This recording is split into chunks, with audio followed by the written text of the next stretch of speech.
Hi friends, ಎಲ್ಲರೂ ಹೇಗಿದ್ದೀರಾ? ಇವಾಗ ನಾನು ಒಂದು ನಿಮಗೆ ಅಗದಿ ರುಚಿಕಟ್ಟಾಗಿರುವಂಥ ಕೀಮಾ ಬಾಲ್ಸ್ ಯಾವ ರೀತಿ ಮಾಡಬೇಕು ಎಂಬುದಾಗಿ, ಮಿನ್ಸ್ಡ್ ಬಾಲ್ಸ್ ಯಾವ ರೀತಿ ಮಾಡಬೇಕೆಂಬುದಾಗಿ ತೋರಿಸ್ಕೊಡ್ತಾ ಇದ್ದೇನೆ. ಅದಕ್ಕೆ ಬೇಕಾಗುವಂಥ ಪದಾರ್ಥಗಳು ಸ್ವಲ್ಪ ಒಣ ಕೊಬ್ಬರಿ ತೊಗೊಂಡಿದ್ದೇನೆ. ನಿಮ್ಮ ಹತ್ರ ಹಸಿ ಕೊಬ್ಬರಿ ಇದ್ದರೂ ಅದು ಉಪಯೋಗಿಸ್ಕೋಬೋದು. ನಂತರ ಅದಕ್ಕೆ ಟೊಮೆಟೊ ಬೇಕು ಮತ್ತು ಈರುಳ್ಳಿ ಬೇಕಾಗ್ತದೆ. ಇದನ್ನು ಸಪ್ರೇಟಾಗಿ ಗ್ರೈಂಡ್ ಮಾಡ್ಕೊಳ್ಳೋಣ. ಮತ್ತು ಇದರಲ್ಲಿ ಧನಿಯಾ ಇದೆ, ಆಮೇಲಿಂದ ಇದಕ್ಕೆ ಏಲಕ್ಕಿ ಇದೆ, ಲವಂಗ ಇದೆ, ಮತ್ತು ಚಕ್ರ ಬೊಟ್ಟು ಇದೆ, ಮತ್ತು ದಾಲ್ಚೀನಿ ಇದೆ, ಶಾಜೀರಾ ಇದೆ, ಮತ್ತು ಕಸ್ಕಸಿ ಇದೆ, ಜೀರಾ ಇದೆ. ಇವನ್ನೆಲ್ಲ ಒಂದು ಸ್ವಲ್ಪ ಫ್ರೈ ಮಾಡಿಕೊಂಡು ಇದನ್ನು ಸದಾ ನಾವು ಗ್ರೈಂಡ್ ಮಾಡ್ಕೋಬೇಕು. ಕೊತ್ತಂಬರಿ ಸೊಪ್ಪು, ನಿಮ್ಮ ಹತ್ರ ಪುದೀನ ಇದ್ದರೆ ಅದನ್ನು ಹಾಕ್ಕೊಳ್ಳಿ, ತುಂಬ ಘಮ ಬರುತ್ತೆ. ಮತ್ತು ಅದಕ್ಕೆ ಶುಂಠಿ ಬೆಳ್ಳುಳ್ಳಿ ಪೇಸ್ಟ್ ಬೇಕಾಗುತ್ತೆ, ಅದನ್ನು ನೀವು ಹಾಕ್ಕೋಬೇಕು. ನಂತರ ಅದಕ್ಕೆ ಮೀಟ್ ಮಸಾಲ ಬೇಕು. ನಾವು ಈಗಾಗಲೇ ಮಸಾಲೆ ಇಲ್ಲಿ ತೊಗೊಂಡಿದ್ದೇವೆ, ಅದಕ್ಕಾಗಿ ನಾವು ಮೀಟ್ ಮಸಾಲ ಸ್ವಲ್ಪ ಹಾಕ್ಕೊಳ್ತಾ ಇದ್ದೇನೆ. ನೀವು ಇದನ್ನೆಲ್ಲ ತೊಗೊಂಡು ನಾವು ಗ್ರೈಂಡ್ ಮಾಡ್ಕೊಂಡು ಬರೋಣ. ನಂತರ ಅದರ ನೆಕ್ಸ್ಟ್ ಪ್ರೊಸೆಸ್ ತೋರಿಸ್ತೀನಿ. ನೋಡಿ, ಇವಾಗ ಎಲ್ಲ ಇದನ್ನು ಬಿಸಿ ಮಾಡ್ಕೊಂಡು ಬಂದಿದ್ದೀನಿ. ಡ್ರೈ ಫ್ರೈ ಮಾಡ್ಕೊಂಡ್ಬಂದಿದ್ದೇನೆ. ಇವಾಗ ಟೊಮಾಟೊ, ಈರುಳ್ಳಿ ಮತ್ತು ಅದನ್ನು ನಿಮ್ಮದು ಕೀಮಾ ಒಂದು ಸ್ವಲ್ಪ ರಫ್ ಇದ್ದರೆ ಅದನ್ನು ಗ್ರೈಂಡ್ರಿಗೆ ಹಾಕಿ ಸ್ಮೂತ್ ಮಾಡ್ಕೊಂಡು ಬಾಲ್ ಮಾಡೋಕ್ಕೆ ಬರುವಂಗೆ ಅದನ್ನು ಗ್ರೈಂಡ್ ಮಾಡ್ಕೊಂಬರ್ರಿ. ನಾನು ಈರುಳ್ಳಿ ಮತ್ತು ಟೊಮೆಟೊ, ಕೊತ್ತಂಬರಿ ಎಲ್ಲ ಹಾಕಿ ನಾನು ಗ್ರೈಂಡ್ ಮಾಡ್ಕೊಂಬರ್ತೀನಿ. ನೋಡಿ ಫ್ರೆಂಡ್ಸ್, ಇವಾಗ ಎಲ್ಲ ಗ್ರೈಂಡ್ ಮಾಡ್ಕೊಂಡು ಬಂದಿದೆ. ಟೊಮೆಟೊ ಮಾಡಿದೆ, ಈರುಳ್ಳಿ ಮಾಡಿದೆ, ಮಸಾಲೆ ಮಾಡಿದೆ, ಇವಾಗ ಕೊತ್ತಂಬರಿನೂ ಸಹ ಮಾಡಿದೆ. ಇವಾಗ ಇದನ್ನು ನಾವು ಯಾವ ರೀತಿಯಾಗಿ ಬಾಲ್ಸ್ ಮಾಡಬೇಕು, ಮೀಟ್ ಬಾಲ್ಸ್ ಮಾಡೋದು ಎಂಬುದಾಗಿ ತೋರಿಸ್ಕೊಡ್ತಾ ಇದ್ದೇನೆ. ಇದಕ್ಕೆ ಮಸಾಲೆ ಹಾಕ್ಕೊಳ್ಳೋಣ. ಇದಕ್ಕೆ ಖಾರ ಪುಡಿ ಎಷ್ಟು ನೋಡ್ಕೊಂಡು ಹಾಕ್ಕೊಳ್ಳಿ. ನಿಮ್ಮ ಖಾರ ಬೇಕಾದರೆ ಖಾರ ಹಾಕ್ಕೊಳ್ಳಿ. ಮತ್ತು ಯಾಕಂದರೆ ಗ್ರೇವಿಯಲ್ಲಿ ಸಹ ನಾವು ಹಾಕ್ತೀವಿ, ಅದಕ್ಕಾಗಿ ಇದರಲ್ಲಿ ಹಾಕಿಲ್ಲ ಜಾಸ್ತಿ. ನಿಮ್ಗೆ ಬೇಕಾದರೆ ಇದರಲ್ಲಿ ಹಾಕ್ಕೊಳ್ಬೋದು. ಟೇಸ್ಟಿಯಾಗಿರಬೇಕು. ಮತ್ತು ನೀವು ಹಸಿ ಶುಂಠಿ ಮತ್ತು ಬೆಳ್ಳುಳ್ಳಿ ಇದು ಪೇಸ್ಟ್ ನೀವು ಉಪಯೋಗಿಸ್ತಾ ಇದ್ದರೆ ನೀವೇನು ಮಾಡಿ, ಅದರಲ್ಲಿ ಎಷ್ಟು ಉಪ್ಪಿನ ಕಂಟೆಂಟ್ ಇದೆ ಅನ್ನೋ ನೋಡ್ಕೊಳ್ಳಿ, ನಂತರ ಹಾಕ್ಕೊಳ್ಳಿ. ಯಾಕಂದರೆ ಕೆಲವೊಮ್ಮೆ ಅದರಲ್ಲಿ ತುಂಬಾ ಉಪ್ಪಿಟ್ಟಿರ್ತಾರೆ. ಉಪ್ಪು ಹಾಕಿದರೆ ಮತ್ತೆ ನಮಗೆ ನಾವಿಲ್ಲಿ ಹಾಕಿದರೆ ಮತ್ತೆ ಅದು ಪ್ರಾಬ್ಲಮ್ ಆಗುತ್ತೆ. ಆದ್ದರಿಂದ ಅದನ್ನು ಉಪ್ಪನ್ನು ನೀವು ನೋಡ್ಕೊಂಡು ಹಾಕ್ಕೊಳ್ಳಿ ಎಷ್ಟು ಬೇಕಂತ. ಈಗ ನಿಮ್ಮ ಹತ್ರ ಬೆಳ್ಳುಳ್ಳಿ ಮತ್ತು ಹಸಿ ಶುಂಠಿ ಫ್ರೆಶ್ ಇದ್ದರೆ ಅದನ್ನು ಸಹ ನೀವು ಗ್ರೈಂಡ್ ಮಾಡ್ಕೊಂಡು ಹಾಕ್ಕೊಂಡ್ರೆ ಅದು ತುಂಬ ಉತ್ತಮವಾದದ್ದು. ಆದರೆ ನಾನಿಲ್ಲಿ ಪೇಸ್ಟ್ ಹಾಕ್ತಾಯಿದ್ದೇನೆ, ಮಾರ್ಕೆಟ್ಲಿಂದ ತಂದಿದ್ದು. ನಾನು ಇದನ್ನು ಹಾಕಿ ಕಟ್ತಾ ಇದ್ದೇನೆ. ಮತ್ತು ಇದಕ್ಕೆ ಸ್ವಲ್ಪ ಉಪ್ಪು ಹಾಕ್ತೇನೆ. ಯಾಕಂದರೆ ಇದರಲ್ಲಿ ಟೇಸ್ಟ್ ನೋಡ್ಕೋಬೇಕು ಉಪ್ಪು ಎಷ್ಟಿದೆ ಅಂಥೇಳಿ. ಇದು ನೋಡಿ ಸ್ವಲ್ಪನೇ ಹಾಕ್ತೀನಿ, ಯಾಕಂದರೆ ಗ್ರೇವಿಗೂ ಹಾಕಬೇಕು. ಅದಕ್ಕಾಗಿ ಇದನ್ನು ಹಾಕ್ಕೊಂಡು ಚೆನ್ನಾಗಿ ಕಲಸಿ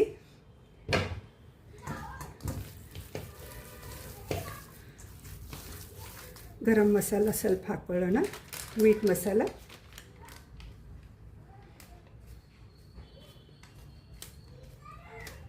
ಯಾಕಂದರೆ ಇದು ಕೊಬ್ಬರಿಲಾಗಲೇ ನಾನು ಗರಂ ಮಸಾಲ ಹಾಕಿದ್ದೇವೆಲ್ಲ, ಅದಕ್ಕಾಗಿ ಇದರಲ್ಲಿ ಸ್ವಲ್ಪನೇ ಹಾಕೋಣ. ಎಷ್ಟು ಬೇಕೋ ಅಷ್ಟು ಹಾಕ್ಕೊಂಡು ನಾವು ಇದನ್ನು ಚೆನ್ನಾಗಿ ಕಲಸಿ ನಂತರ ಅದಕ್ಕೆ ಕಲರ್ ಚೇಂಜ್ ಆಯಿತು ನೋಡಿ. ಈಗ ಕೀಮಾ ಬಾಲ್ಸು ಮಾಡಬೇಕಾಗ್ತದೆ. ಇನ್ನೊಂದು 5 ನಿಮಿಷ ಇದೆಲ್ಲ ಮ್ಯಾರಿನೇಟ್ ಆಗಲಿ, 5 ಮಿನಿಟ್ಸ್ ಅಷ್ಟೇ ಬಿಟ್ಟು ನಂತರ ಬಂದು ನಾವು ಇದನ್ನು ಮಾಡೋಣ. ನೋಡಿ ಫ್ರೆಂಡ್ಸ್, ಇವಾಗ ಈ ರೀತಿಯಾಗಿ ನಾವು ಕೀಮಾ ಬಾಲ್ಸ್ ಮಾಡಬೇಕು. ನೋಡಿ, ನಿಮ್ಗೆ ಎಷ್ಟು ಬಿಗ್ ಬೇಕೋ ಅಷ್ಟು ಬಿಗ್ಗಾಗಿ ನೀವು ಇದನ್ನು ಮಾಡ್ಕೋಬೋದು. ಚಿಕ್ಕದಾಗಿಯೂ ಮಾಡ್ಕೋಬೋದು, ಚಿಕ್ಕದಾಗಿಯೂ ಮಾಡ್ಕೋಬೋದು, ಇಲ್ಲಾಂದರೆ ದೊಡ್ಡದಾಗಿಯೂ ನೀವು ಮಾಡ್ಕೋಬೋದು. ನಿಮ್ಮ ಕೈಗೆ ಅಂಟುತ್ತಾ ಇದ್ದರೆ ಸ್ವಲ್ಪ ನೀರು ಹಚ್ಕೊಂಡು ನೀವು ಮಾಡ್ಕೊಳ್ಳಿ, ತುಂಬ ಚೆನ್ನಾಗಿ ಬರುತ್ತೆ. ಆದರೆ ಇದನ್ನು ನೀರಿನಲ್ಲಿ ಹಾಕಬಾರ್ದು, ಆಯಿಲ್ನಲ್ಲಿ ಮೊದಲು ಇದೆಲ್ಲ ಫ್ರೈ ಆಗಬೇಕು. ಇದರದ್ದೇ ನೀರು ಬಿಡುತ್ತೆ. ಇವಾಗ ನೀರು ಹಾಕ್ಕೊಂಡು ನಾನು ಮಾಡ್ತಾಯಿದ್ದೇನೆ. ಕೈಗಂಟಲ್ಲ ನೋಡಿ, ಈ ರೀತಿಯಾಗಿ ಗಟ್ಟಿಯಾಗಿ ಮಾಡಿಕೊಂಡು ಈ ರೀತಿಯಾಗಿ ಎಲ್ಲ ಮಾಡಿಕೊಂಡು ನಂತರ ಒಗ್ಗರಣೆಗೆ ಹಾಕೋಣ. ಈ ರೀತಿ ಮಾಡ್ಕೊಂಡು ಬರೋಣ. ನೋಡಿ, ಈ ರೀತಿಯಾಗಿ ಎಲ್ಲ ಮಾಡ್ಕೊಂಡು ಬಂತು. ಈಗ ಒಗ್ಗರಣೆ ಹಾಕೋಣ. ಕುಕ್ಕರ್ ಇಟ್ಕೊಂಡಿದ್ದೇನೆ. ನೋಡಿ ಫ್ರೆಂಡ್ಸ್, ಕುಕ್ಕರ್ ಇಟ್ಟಿದ್ದೇನೆ. ಇವಾಗ ಅದಕ್ಕೆ ಎಣ್ಣೆ ಹಾಕ್ತಾಯಿದ್ದೇನೆ.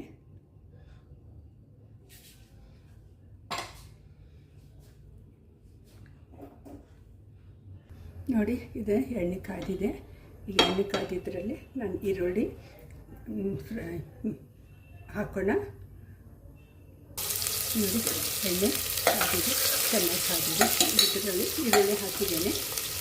ಈರುಳ್ಳಿ ಹಾಕಿದ್ರಲ್ಲೇ ನಾನು ಇವಾಗ ಗ್ರೈಂಡ್ ಮಾಡಿದಂಥ ಈರುಳ್ಳಿ ಸಹ ಹಾಕ್ತೇನೆ. ಇದು ಸ್ವಲ್ಪ ಕಲರ್ ಚೇಂಜ್ ಆಗಲಿ ಈರುಳ್ಳಿದು, ಯಾಕಂದರೆ ಗ್ರೈಂಡ್ ಮಾಡಿದ್ರಲ್ಲಿ ಬೇಗ ಅದು ಇದಾಗ್ಬಿಡುತ್ತೆ, ಕಲರ್ ಚೇಂಜ್ ಆಗಿಬಿಟ್ಟು ಫ್ರೈ ಆಗಿಬಿಡುತ್ತೆ. ಅದಕ್ಕಾಗಿ ಒಂದು ಸ್ವಲ್ಪ ಫ್ರೈ ಆದಮೇಲೆ ಅದು ಗ್ರೈಂಡ್ ಮಾಡಿ, ಅದು ಚಿಕ್ಕ ಚಿಕ್ಕ ಇದ್ವು, ಅದ್ರ ಸಲುವಾಗಿ ಅದನ್ನು ನಾನು ಗ್ರೈಂಡ್ ಮಾಡಿಕೊಂಡೆ. ನೀವು 2-3 ತೊಗೊಳ್ಬೋದು. ನೋಡಿ ಇವಾಗ ಹಾಕ್ತಾಯಿದ್ದೀನಿ. ಕಲರ್ ಚೇಂಜ್ ಇದು ಹಸಿ ವಾಸನೆ ಹೋಗುವವರೆಗೂ ಫ್ರೈ ಮಾಡ್ಕೊಳ್ಳೋಣ.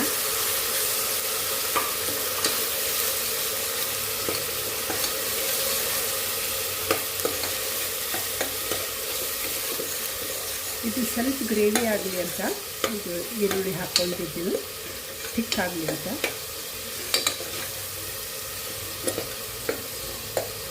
ನೋಡಿ ಕಲರ್ ಚೇಂಜ್ ಆಗಲಿ.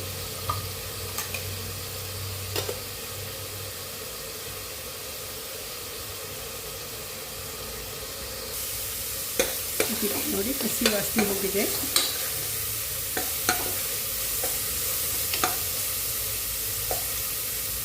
ಇವಾಗ ಟೊಮೆಟೊ ಹಾಕೋಣ.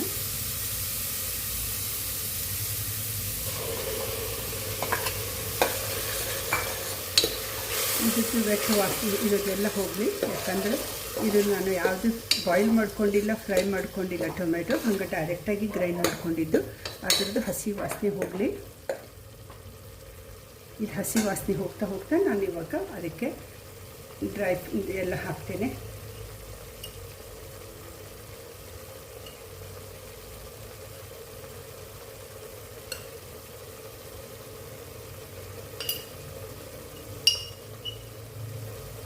ಆವಾಗಲೇ ನಾವು ಹಾಕಿದ್ದೇವೆ ಅರಿಶಿನ, ಅದಕ್ಕೆ ಇದರಲ್ಲಿ ಸ್ವಲ್ಪ ಹಾಕ್ತಾಯಿದ್ದೇನೆ. ಮತ್ತು ಆಗಲೇ ನಾನು ಕೆಂಪು ಅಚ್ಚ ಖಾರದ ಪುಡಿ ಹಾಕಿದ್ದೇನೆ, ಅದಕ್ಕಾಗಿ ನೋಡ್ಕೊಂಡು ಹಾಕ್ಕೋಬೇಕು. ಇದರಲ್ಲಿ ತುಂಬ ಖಾರ ಆದರೆ ತಿನ್ನೋಕ್ಕೆ, ಮಕ್ಕಳಿಗೆ ತಿನ್ನೋಕ್ಕೆ ಕಷ್ಟ. ಮತ್ತು ಜಿಂಜರ್ ಗಾರ್ಲಿಕ್ ಪೇಸ್ಟು ನೋಡ್ಕೊಂಡು ಹಾಕ್ಕೊಳ್ಳಿ.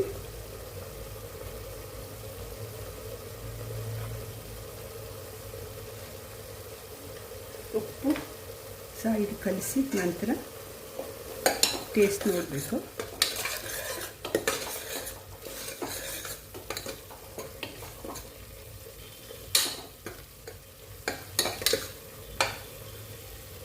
ನೋಡಿ ಕಲರ್ ನೋಡಿ ಎಷ್ಟು ಚೆನ್ನಾಗಿ ಬಂದಿದೆ ಕಲರು.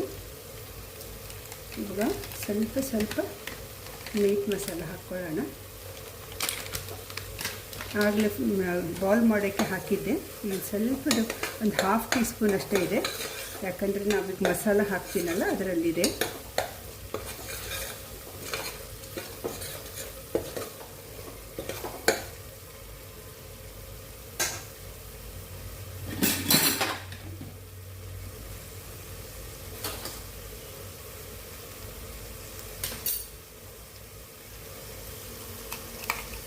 ಗ್ರೈಂಡ್ ಮಾಡ್ಕೊಂಡು ಬಂದಿದ್ವಲ್ಲ ಎಲ್ಲ ಮಸಾಲ, ಒಣ ಕೊಬ್ಬರಿ ಎಲ್ಲ, ಅದನ್ನು ಸಹ ಹಾಕ್ತಾಯಿದ್ದೇನೆ.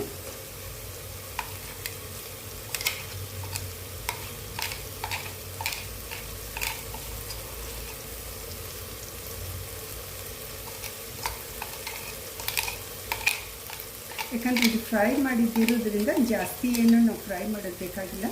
ಇದು ಸುಮ್ಮನೆ ಹಾಗೆ ಹಾಕಿ ಇವಾಗ ಇದು ಎಲ್ಲ ಫ್ರೈ ಆದಮೇಲೆ ನಾವು ಸ್ವಲ್ಪ ನೀರು ಹಾಕ್ಕೊಳ್ಳೋಣ.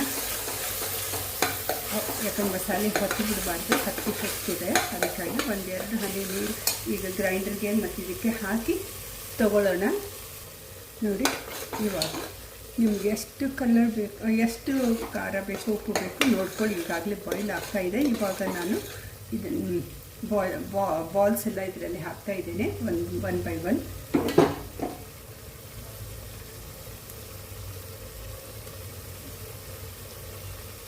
ನಿಮ್ಗೆ ಇಷ್ಟ ಇದ್ದರೆ ನೀವು ಪೊಟ್ಯಾಟೊ ತಿನ್ನೋದಿದ್ದರೆ ನೀವು ಪೊಟ್ಯಾಟೊನೂ ಸಹ 2 ಅಥವಾ 4 ಭಾಗ ಮಾಡಿಕೊಂಡು ನೀವು ಹಾಕ್ಕೋಬೋದು. ಈಗ ಮೀಡಿಯಮ್ ಹೀಟ್ನಲ್ಲಿ ಇಟ್ಕೊಂಡು ಇದನ್ನು ಮಾಡ್ಕೊಳ್ಳೋಣ.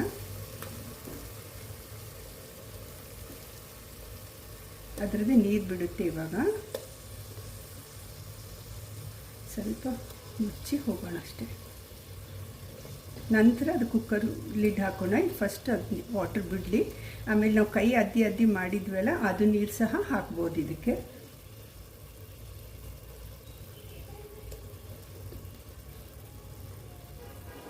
ಈ ರೀತಿಯಾಗಿ ಎಲ್ಲ ಹಾಕ್ಕೊಳ್ಳೋಣ. ನೋಡಿ ಎಲ್ಲ ಹಾಕಿದ್ದೀನಿ.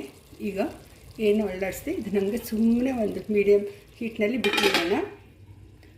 ಯಾಕಂದರೆ ಅದರಲ್ಲಿರುವಂಥ ಸ್ಟೀಮು ತಾನೇ ಅದರಲ್ಲಿ ವಾಟ್ರ್ ಬರ್ತದೆ. ನಂತರ ನಮ್ಗೆ ಎಷ್ಟು ವಾಟ್ರ್ ಬೇಕೋ ಅಷ್ಟು ನಾವು ಹಾಕ್ಕೊಳ್ಳೋಣ.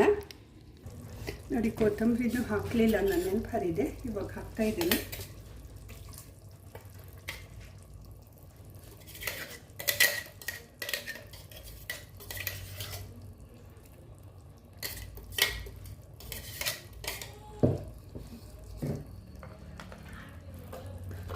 ಅದು ಒಗ್ಗರಣೆ ಹಾಕಬೇಕಾಗಿತ್ತು, ಸೈಡ್ಗೆ ಇಟ್ಟಿದ್ದೆ, ನೆನಪಾಗಿದೆ. ಇವಾಗ ಹಾಕೋಣ.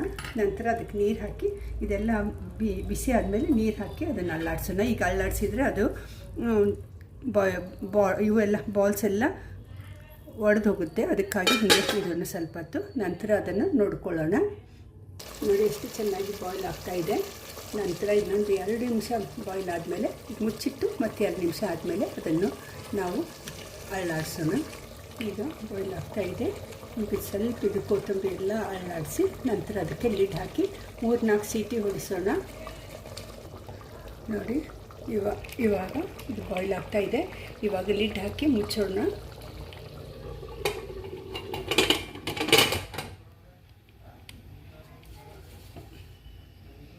ಇದನ್ನು ಒಂದು 3-4 ವಿಸಿಲ್ ಆದಮೇಲೆ ತೆಗೆಯೋಣ.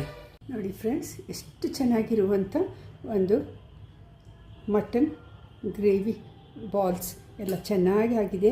ಅದನ್ನು ನೀವು ಮಾಡಿ ತಿಂದು ನೋಡಿ ಎಷ್ಟು ಚೆನ್ನಾಗಿದೆ. ಅದರ ಮೇಲೆ ನೀವು ಗಾರ್ನಿಷ್ ಮಾಡಿಕೊಂಡು ಕಾರಿಯಂಡರ್ ಲೀವ್ಸ್ ಗಾರ್ನಿಷ್ ಮಾಡಿಕೊಂಡು ನೀವು ತಿಂದು ಚಪಾತಿ ಜೊತೆ ಅಥವಾ ರೈಸ್ ಜೊತೆ ನೀವು ಮಾಡಿಕೊಂಡು ತಿಂದು ನೋಡಿ ನನಗೆ ಕಮೆಂಟ್ ಬರೀರಿ. ತುಂಬ ಚೆನ್ನಾಗಿದೆ, ಎಷ್ಟು ಘಮ ವಾಸನೆ ಬರ್ತಾಯಿದೆ. ಇದನ್ನು ನೋಡ್ತಾನೆ ಬಾಯಲ್ಲಿ ನೀರು ಉಡ್ತಾ ಇದೆ. ಇದನ್ನು ನೀವು ಮಾಡ್ಕೊಂಡು ತಿಂದು ಯಾವ ರೀತಿಯಾಗಿ ಆಗಬೇಕು ಅಂತ ನಿಮ್ಮ ಫ್ರೆಂಡ್ಸ್ಗೂ ಸಹ ತೋರಿಸ್ಕೊಂಡು ಅವ್ರಿಗೂ ಎಲ್ಲರಿಗೂ ನೋಡೋಕ್ಕೆ ಹೇಳಿ. ಮತ್ತು ನನಗೂ ಯಾರು ಸಬ್ಸ್ಕ್ರೈಬ್ ಮಾಡಿಲ್ಲ ಸಬ್ಸ್ಕ್ರೈಬ್ ಮಾಡಿ, ಮತ್ತು ಇನ್ನೂ ಯಾರು ಲೈಕ್ ಮಾಡಿಲ್ಲ ಲೈಕ್ ಮಾಡಿ. ಎಲ್ಲರಿಗೂ ಇದನ್ನು ತಿಳಿಸಿ ನನಗೆ ಸಹಾಯ ಮಾಡಿ. ದೇವರು ನಿಮ್ಮನ್ನು ಆಶೀರ್ವದಿಸಲಿ. God bless you all and thanks for watching.